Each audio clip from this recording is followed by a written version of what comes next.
Hey everybody! My name is Rich, and look what I'm doing! No, I'm not reinstalling Windows XP, I'm simply using its full format utility. And why would I be doing that? Because my new ATI 5770 is a piece of shit. Or better yet, its drivers are a piece of shit.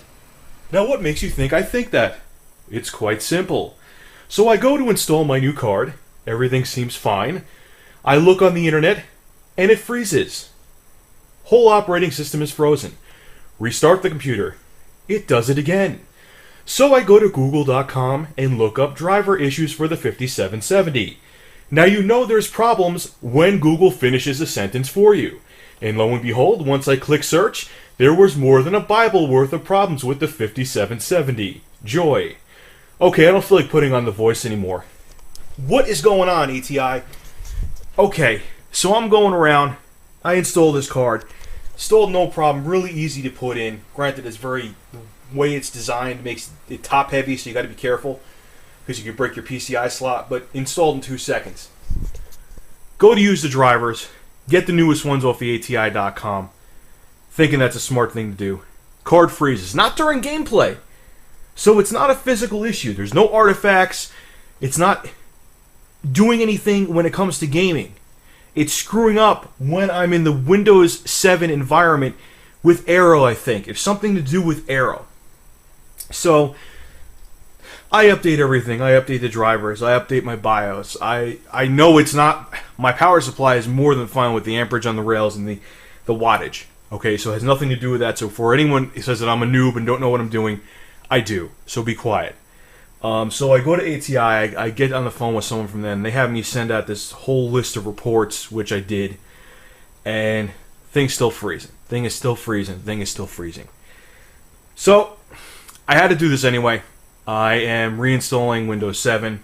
Hopefully, maybe it had something to do that I uninstalled my NVIDIA drivers and had to install ATI drivers. I doubt it. I really don't think so.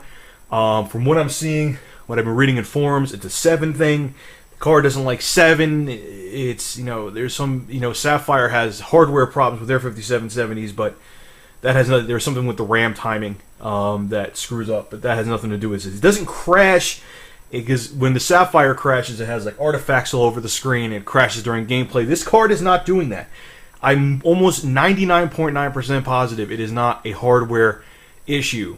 But ATI, man, I heard about you in the past having software issues, and I was like, you know what, they resolved them now. The competition's too fierce, and I read reviews on this card. I actually got this card not because it was cheaper, but it got better reviews than the Sapphire card.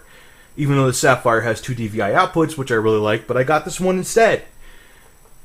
I'm telling you, man, if this doesn't work, I'm bringing it back and I'm not getting another one. This totally left a bad taste in my mouth about ATI.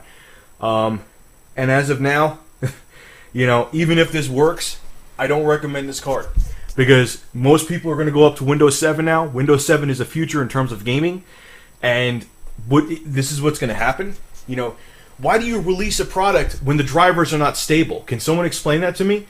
And I'm not sitting here messing with this thing. Even if there is nothing wrong with the card, I'm not messing with it. I'm not going to sit there when I'm editing video. Most of the stuff I do in this computer's work, I don't even game on it that much. Come on. What am I going to do? Sit there every time the friggin' thing freezes, restart my computer when I'm in the middle of a project?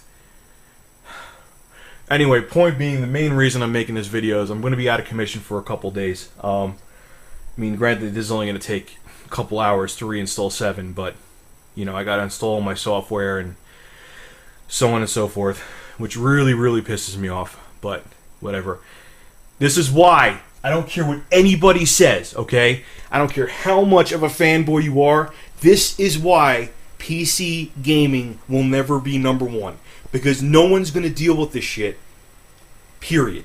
End of discussion. And I don't care how much you love PC gaming, you know it. You know what happens here? No matter how dated these 2 consoles are, I put the disc in, and they work. Well, unless it gets the red ring of death. But they work, and I've never gotten that. Talk to you later.